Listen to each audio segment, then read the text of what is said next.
Hello, everyone, and welcome to my electronic scoreboard for APBA football. I'm getting ready to start a game on my 2006 replay, week 2, Carolina Panthers at the Minnesota Vikings. And I'm just going to get the lineups loaded in, load lineups, and get this introduction screen to go away. This is the latest iteration of my scoreboard that includes the embedded spreadsheet for lookups for basically the board results for kickoffs, punts, point after touchdown, field goals, penalties, fumbles and interceptions, their returns, and onside kicks. So I can get those looked up there. I'm also using Greg Barth's OGuard 62, aka system now for sacks and interceptions. So I'm going to go ahead and enter in Carolina Panthers information for sacks, and I can reference those down here. And the same for the Minnesota Vikings, which is they have a plus 12 on sacks and minus 15 on interceptions. So they're better than average on sacks and less than average on interceptions. So let me get that information. They're really bad on interceptions. Wow, minus 15 is pretty bad. So that means some interceptions will turn into incomplete passes or passes based on whether the number that you roll, after you confirm that it's not an interception, if you roll 11 to 42, it'll be a completed pass using PRN number 8. So I got that information just in here for quick reference on both sides of the field. So I can do away with that. I've got the receiver ratings that come up with the lineups, and I have the split V ratings for each team already come up. I've already totaled those and integrated it into the automatic population via the lineups. So the Panthers will be looking at +1. I don't use the standard 7 deviation for deciding on just using A, B, or C indexes. I use the specific difference +1, -7 on the run for the Panthers. The Vikings will be in a pass of -2 and -4 on the run. And my play calling system that I've built into this application will look at the specific difference and basically works as if you're using kind of like the APBA defensive play calling cards. So you'll have a dynamic index between A, B, and C that's weighted based on the specific difference in the split V ratings. So let's get started with a kickoff. First, I've got my setup. I want to check the cards for that. Here's my setup, just so you know what I'm looking at. Got my quarterback card, my offensive and defensive cards here, my running back cards here. My receiver cards are off to the side.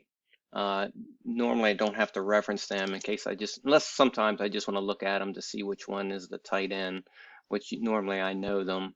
But I have their ratings here, unless they handle the ball in another way with a fumble return or something. Then I can pull them up. They're over here. Then I have my kicker card, punter card, and return cards usually on the end. Sometimes, like this guy is the punt returner, the third running back for the Vikings. Then I've got my cards that I made up for each team that has a list of the offensive players here and their long runs and their long pass.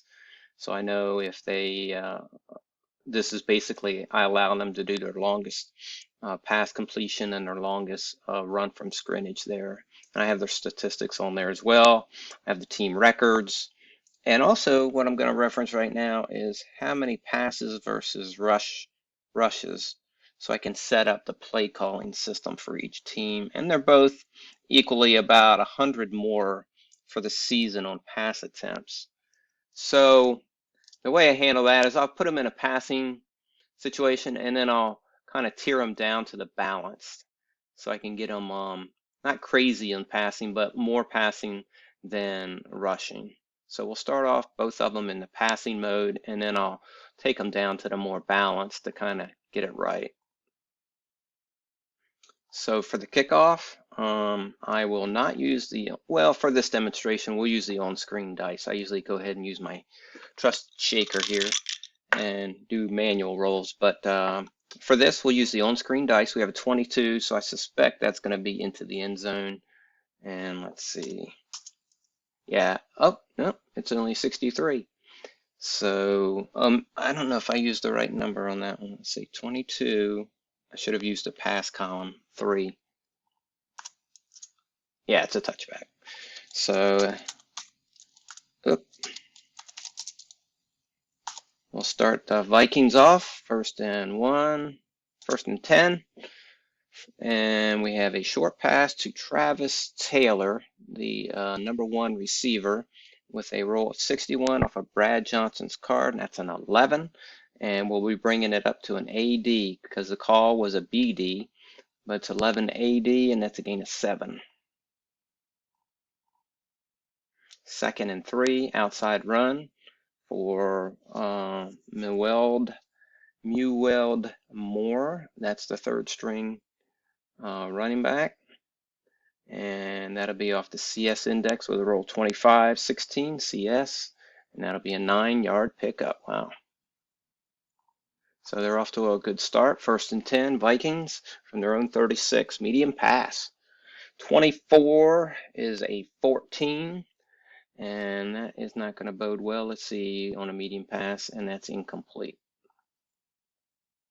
So the way that these, we're looking at the Panthers defense for sacks, we're looking for, when you're in the positive, the green here, rolls of 16 to 18, and 16 through 19 will be a possible sack. And the way that works is I'll roll an extra set of die here, 2d6, and I just rolled a 13. You would have to roll an 11 or 12 for it to be a sack, and then you would refer to row number 30. When you're in the minus situation, basically it's interceptions. If you roll an 11, in this case minus 11, you'd have to roll snake eyes an 11, and it's no interception. So then you would roll for a possible completion of 11 through 43, and then if it was, you'd read from row 8. If not, it's an incomplete pass. That's the Greg Barth system that he said was inspired to him by Mark Zarb and somebody else I think he mentioned. So anyway, that's the system he uses, and Greg provides the ratings for many of the seasons, starting with the 60s, 70s, 80s, all the way up to current day. Not every year, but most of them. And if he hasn't got them, as soon as he replays that season, I think it would become available on his site. So anyway, 2nd and 10, outside run Chester Taylor off the CD index. It's a roll of 46, and that is a PRN of 24, CD, gain of 0. So we're looking at 3rd and 10. Short pass to Troy Williamson, the 2nd receiver, with a B rating, and I have that right here. And it's a roll of 36. That's a 36, and that'll be AD, and that is a 8-yard pickup with a possible penalty of H. Let's see what that is. And that's holding on the defense. 5 from line and 1st down. So they'll take the penalty and take the 1st down. Oop, didn't mean to do that. 5-yard penalty and the 1st down. And to get the 1st down, I will do a quick possession change and kick them off for the next play. Inside run, our toe spinner. That's a roll of 65, and that is a 24 BS, and that's a pickup of 2. I've got them in the balanced mode. I guess I was playing around with that. Put them back in the pass mode. Inside run, 51 is a 17 AD, and that's a 9-yard pickup. And they are still moving the ball across midfield to the 48, short pass to Jermaine Wiggins. A 32 is a 17. So we'll be doing a sack check. Let's see what the play result is. 17 BS is incomplete. I'm going to roll an extra set of 2D. Actually, we'll use this extra set right here, and you can see it's a 54. It would have to be an 11 or 12 for a sack to occur. But this really brings the defense in, and Greg Barth says he would not want to play it any other way, and I agree. I like that defensive influence. So that's an incomplete pass. And we are at 2nd and 10 inside run Chester Taylor with a 62, and that is a 22 CD, and that's a 2-yard pickup. And 3rd and 8, short pass, Jermaine Wiggins, stinking roll of 12. That's an 18, so we will check the sack, and there it is.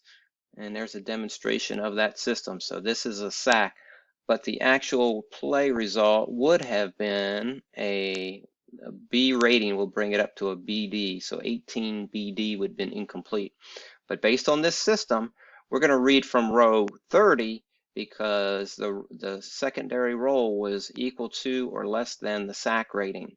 So it's a 30 CD. We should have read it. Oh, it's BD because of the receiver. 30 BD, so it's a -7 sack.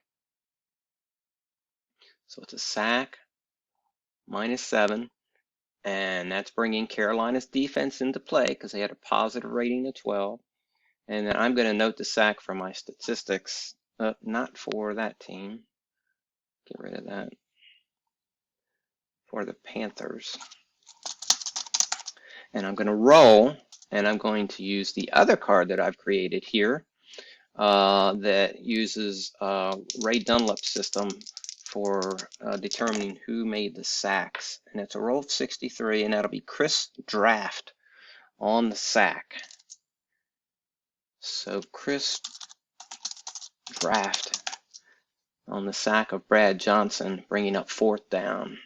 Oh, I still need to remove that one. Okay.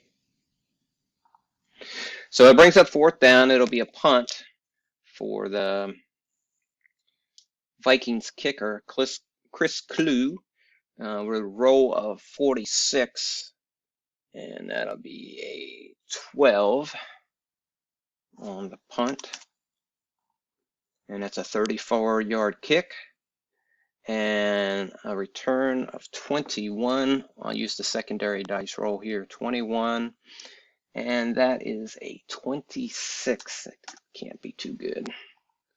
1-yard return, so it's a net 33.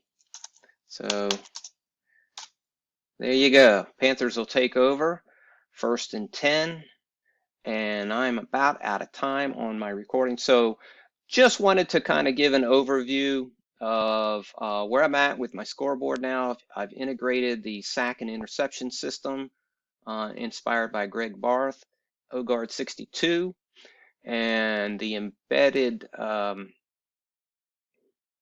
spreadsheet that does the board results lookups for these various things. And that is about it. And I'm going to continue with this game, and I'll report the results online. Thanks for watching.